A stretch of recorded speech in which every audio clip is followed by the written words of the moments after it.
नमस्ते, स्वागत आहे तुमचं प्रियाज किचनमध्ये। आज आपण बनवणार आहोत पावभाजी।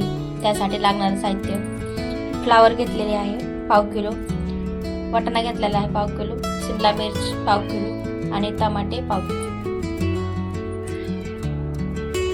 चला तर मग शिमला मिर्च, फ्लावर आणि टमाटे कापून घेऊ।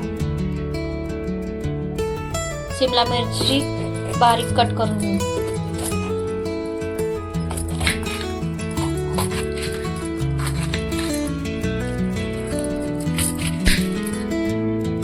अशा प्रकारे सगळे टमाटे आपण कट करून घेऊ बारीक बारीक। सगळ्या भाज्या आपण कापून घेतल्या आहे। याला शिजायला कुकर मध्ये लावू।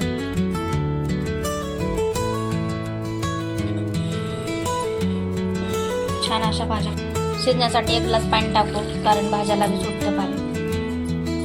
चला मग ढाकण लावून शिजवायला ठेवू। 3 शिट्ट्या मारून घेऊ। पावभाजी तडक्यासाठी लागणारे साहित्य: 2 कांदे कट करून घ्यायचे आहेत, 2 टमाटे ते बी कट करायचे आहेत, अद्रक आणि लसूण वाटून घ्यायचं आहे आणि पावभाजी मसाला। आता बारीक कांदा कट करून घेऊ, बारीक बारीक।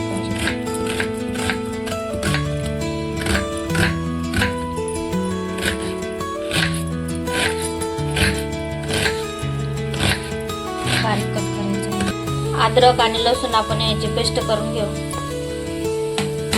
मिक्सरच्या भांड्यात लावलेलं आहे। आपली पेस्ट तयार झाली आहे। कुकरच्या 3 शिट्ट्या करून घेऊ।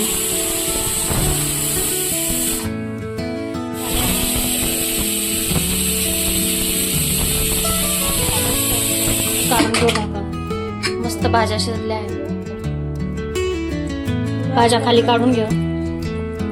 मी ते पुरणाची चाळणी घेतली आहे, याच्यामध्ये भाज्या टाकून घेऊ। चांगल्या मॅश होते भाज्या। आपण आता मस्त वाटून घेऊ।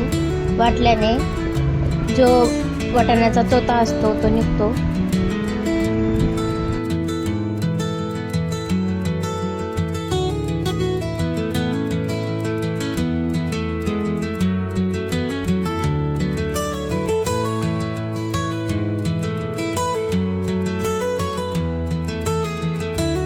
भाज्या मस्त वाटून झालेल्या आहे। भाज्याचा चोथा वरच राहिलेला आहे, तुम्ही पाहू शकता। पैकी मॅश करून घेतल्या। आपल्या शिजलेल्या भाज्या आपण सगळं मस्त पैकी मॅश करून घेतलं। सगळ्या भाज्या रगडून घेतलेल्या आहेत। मस्त कढईमध्ये तेल टाकू। कढई गरम झाली। लालसर होईपर्यंत मस्त याला भाजून घेऊ।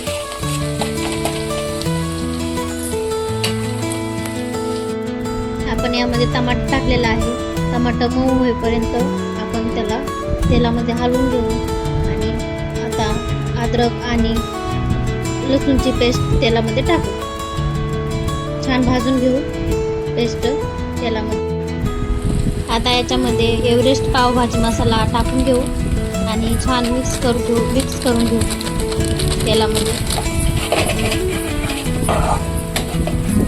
छान मिक्स करायचं आहे, कारण मसाला पण भाजला पाहिजे।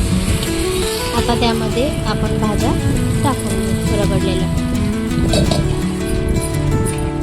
भाज्या टाकून झालेल्या आता याला हलवून घेऊ। मस्त हलवून घ्यायचं। टमाटर आणि ते सगळं भाज्या एकजीव झालं पाहिजे। सर 1 चमच मीठ टाक।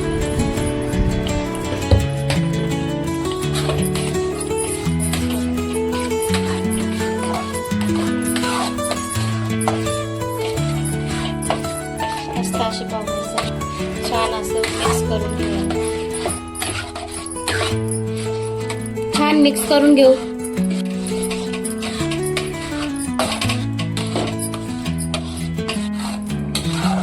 मस्त पैकी पावभाजी शिजलेली आहे।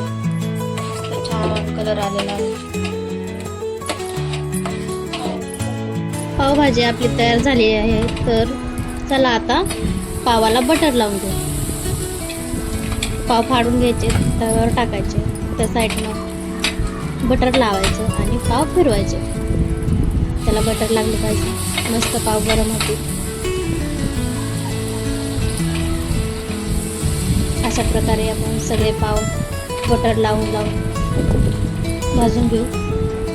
बटर लावल्याने खूप छान लागते पावभाजी.